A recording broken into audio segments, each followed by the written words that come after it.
பிரதமர் திரு நரேந்திர மோடி அவர்களின் அறிவுறுத்தலின் அடிப்படையில் இந்திய பாராளுமன்றத்தில் இன்றைக்கு நம்முடைய மத்திய நிதி அமைச்சர் அவர்கள் அறிவித்திருக்கும் ஜிஎஸ்டி வரி மாற்றங்கள் என்பது உலகையே திரும்பி பார்க்க வைத்திருக்கிறது இந்தியாவை. குறிப்பாக இந்த வரி விகிதங்கள் தற்பொழுது மிகப்பெரிய அளவில் மக்களுக்கு பயனுள்ளதாக அமையும் என்பதில் இருவேறு கருத்து இல்லை. இந்த ஜிஎஸ்டி வரி என்பது விதிக்கப்பட்ட பொழுது பல்வேறு ஐயங்கள், கேள்விகள் எழுப்பப்பட்டது. ஆனால் அந்த நேரத்தில் நாட்டின் கட்டமைப்புகள் உயர்த்தப்பட வேண்டும் என்ற கட்டாயம் இருந்தது. இன்றைக்கு நாட்டின் கட்டமைப்புகள் எந்த அளவுக்கு வளர்ந்திருக்கிறது என்பதை நீங்களே கண்கூடாக பார்க்கலாம். நகாய் சாலைகளாக இருக்கட்டும், மெட்ரோ ரயில் திட்டங்களாக இருக்கட்டும், ரயில் பாதைகளாக இருக்கட்டும், ரயில் இரட்டிப்பு பாதைகளாக இருக்கட்டும், மின்மயமாக்கலாக இருக்கட்டும், கணினிகள் அதிகமாக எல்லா துறைகளிலும் பயன்படுத்துவதாக இருக்கட்டும், குழந்தைகளின் நலன் மற்றும் பல்வேறு விஷயங்கள், படிப்பு, கல்வி மற்றும் சுகாதாரம் எல்லா வகையிலும் எம்பிபிஎஸ் சீட்ஸ் உயர்த்துவதாக இருக்கட்டும், மெடிக்கல் காலேஜஸ் அதிகமாக எல்லா மாநிலங்களுக்கும் அறிவிக்கப்பட்டு கட்டப்பட்டதாக இருக்கட்டும், எய்ம்ஸ் கட்டப்பட்டது போன்ற பல்வேறு விஷயங்கள் இன்றைக்கு நாட்டின் கட்டமைப்புகளை பன்மடங்காக உயர்த்தி இருக்கிறது. அந்த வகையில் இந்த ஜிஎஸ்டி வரி என்பது மாநிலங்களுக்கு வழங்கப்பட்டாலும் தேசிய அளவில் வளர்ச்சிக்கும் உதவி இருக்கிறது என்பதில் இருவேறு கருத்து இருக்க முடியாது. அதே நேரத்தில் மக்களுக்கு அதனுடைய பலனும் சென்றடைய வேண்டும் என்ற ஒரு காலகட்டம் ஏற்பட்ட உடனேயே அதற்குண்டான பார்வையில் இன்றைக்கு 28% இருந்த வரியெல்லாம் 5%ஆகவும் 12% இருந்தது 5 மற்றும் 0% குறைக்கப்பட்டு பெரிய அளவில் இதோடைய பலன் என்பது மக்களை சென்றடைந்திருக்கிறது. குறிப்பாக 22ஆம் தேதி அன்று இந்த வரி குறைப்பு என்பது அமலுக்கு வரவிருக்கிற சூழ்நிலையில் உணவுப் பொருட்கள், மெஜாரிட்டியான உணவுப் பொருட்கள் இன்றைக்கு 0 ஜிஎஸ்டி வரி என்று ஆக்கப்பட்டு இருக்கிறது. வரியே இல்லாத உணவு என்ற ஒரு சூழ்நிலை ஏற்படுவதற்கான சாத்தியக்கூறுகள் உருவாகி இருக்கிறது. முக்கியமான புரதச்சத்து உள்ள பால் பொருட்கள், பன்னீர் போன்ற மாவு பொருட்கள், பிராண்ட் இல்லாத அரிசி 0 குறைக்கப்பட்டிருக்கு. அதே மாதிரி பிராண்ட் இல்லாத கோதுமையும் 0 குறைக்கப்பட்டிருக்கு. அதே பிராண்டடாக இருந்தால் அதை பேக்கேஜிங் செய்து பிராண்டட் அரிசி, பிராண்டட் கோதுமை அப்படி இருந்தால் அது 5% இருக்கிறது. குறிப்பாக வேண்டுமென்றே இன்றைக்கி பல்வேறு தரப்பு எதிர்க்கட்சிகள் இந்த ஜிஎஸ்டி வரி குறைப்பு என்பது மிகப்பெரிய வரவேற்பை பெற்றிருக்கக்கூடிய இந்த சூழ்நிலையில் பல்வேறு ஐயங்களை ஏற்படுத்தும் விதமாக அவதூறுகளை பரப்பி வருகிறார்கள். அதை கண்டனத்தோடு நாங்கள் பதில் சொல்ல விழைகிறோம். அரிசி மற்றும் கோதுமை ரெண்டுமே ஒரே மாதிரி தான் ட்ரீட் பண்ணுறாங்க. ஏதோ தென்னிந்திய பொருள் அரிசியாகவும் வட இந்திய பொருள் கோதுமையாகவும் இன்றைக்கு ஏவி விடப்படக்கூடிய ஒரு பார்வை இருந்து கொண்டிருக்கிறது. கோதுமையை நாமும் பயன்படுத்துகிறோம், அரிசியை வடநாட்டவர்களும் பயன்படுத்துகிறார்கள். அந்த விதத்தில் பிராண்டு செய்யப்பட்ட உரைகளில் அடைக்கப்பட்ட அரிசியாக இருக்கட்டும், கோதுமையாக இருக்கட்டும், அதற்கு 5% வரி நிர்ணயிக்கப்பட்ட சூழ்நிலையில் அதுவுமே குறைஞ்சிருக்கு. நமக்கு 12%லேருந்து 5% குறைஞ்சிருக்கு. அதே நேரம் பிராண்ட் இல்லாத அரிசி, அதே மாதிரி நெல் மற்றும் இந்த கோதுமை இது எல்லாமே 0% அறிவிக்கப்பட்டிருக்கு. ஆகையால் இந்த பேதங்களை வைத்து அவதூறு பரப்புவதை எதிர்க்கட்சிகள் தவிர்க்க வேண்டும் என்று கேட்டுக்கொள்கிறேன். தவறான விஷயங்களை மக்களிடம் கொண்டு சேர்ப்பதனால் மக்களுக்கு புரியாது என்று வந்துவிடாது. வரக்கூடிய புதிய ஜிஎஸ்டி ரெஜிம் 22ஆம் தேதியிலிருந்து அமலுக்கு வரக்கூடிய ஜிஎஸ்டி ரெஜிம் உண்மை நிலைமையை மக்களுக்கு நிச்சயமாக புலப்படுத்தும். ஆகையால் யாரையும் ஏமாற்ற முடியாது. எதிர்க்கட்சி விரோதமான பரப்புரைகளை நிறுத்தி கொள்ள வேண்டும் என்று நான் கருதுகிறேன். அதாவது ஜிஎஸ்டி சட்டம் என்பது காங்கிரஸ் ஆட்சி காலத்தில் தான் கொண்டு வரப்பட்டது. அதன் பின்னர் அந்த சட்டத்தை மிகவும் வலிமைப்படுத்தி எந்தெந்த பொருட்கள், அதாவது காஸ்மெட்டிக்ஸு, பெரிய அளவில் விமான பயணங்கள், அது போன்ற ரொம்ப காஸ்ட்லி லக்ஸுரி ஹோட்டல்ஸில் உள்ள உணவுகளும், அந்த ரூம்ஸு ரெண்ட்டு, இது மாதிரி அதை மாதிரி ரொம்ப காஸ்ட்லியாக டைமண்ட், பிளாட்டினம், இது மாதிரி பொருட்களில் மிக அதிகமான வரி விகிதங்கள் விதிக்கப்பட்டது. அதே மாதிரி மதுபானங்கள், அதுக்கும் அதிகமான வரிகள் விதிக்கப்பட்டது. காரணம் எல்லாமே அது வந்து ஒரு ஹை கிளாஸ் யூஸ் பண்ணுற ஐட்டம்ஸு.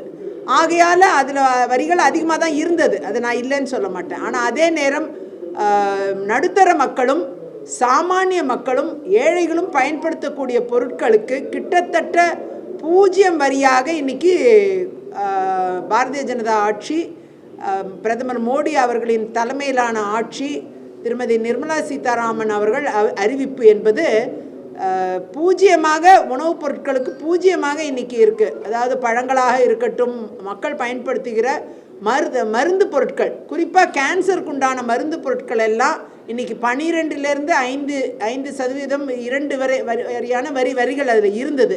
இப்போ அது 0 வரியாக மாறி இருக்குது. இதனால் கேன்சருக்கு உண்டான மருந்துகள் மிக விலை குறைவாக கிடைப்பதற்கான வாய்ப்புகள் இருக்குது.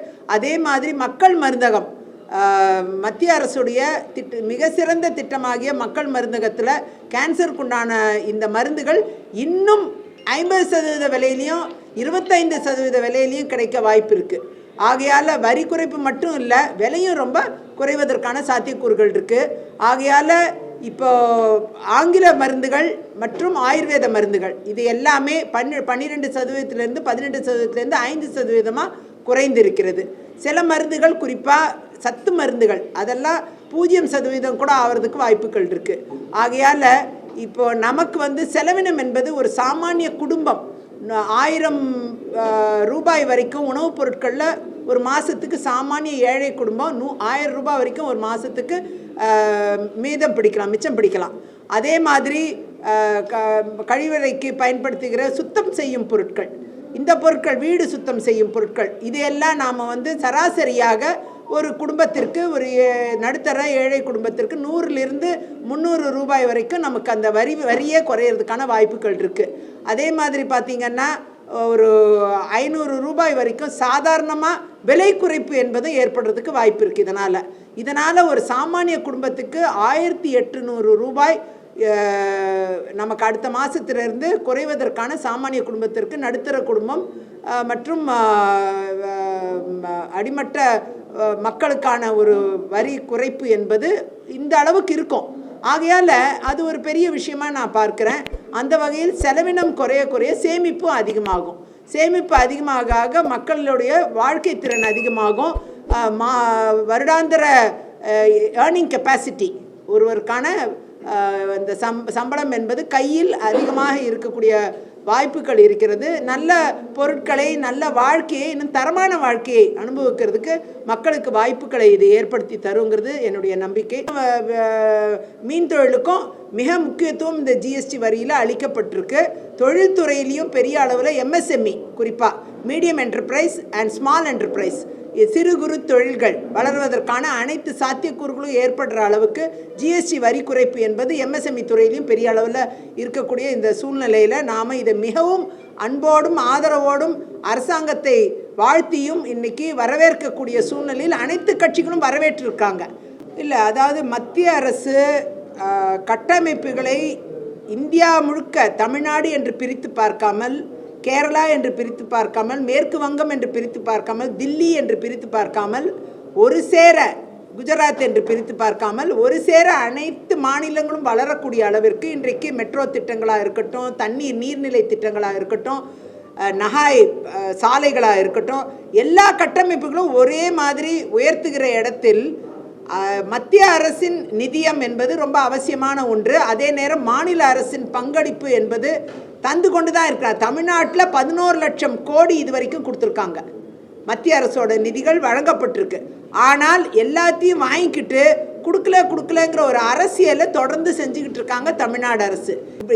இது வந்து திட்டமிட்டு தேர்தல் பரப்புரையில் மத்தியில் ஆளும் அரசை விமர்சிக்க வேண்டும் என்ற ஒரே நோக்கத்தோடு, பாஜகவை விமர்சிக்க வேண்டும் என்ற நோக்கத்தோடு திட்டமிட்டு செய்யக்கூடிய சதி செயல் இது. திமுக என்பது மக்கள் விரோத சக்தி.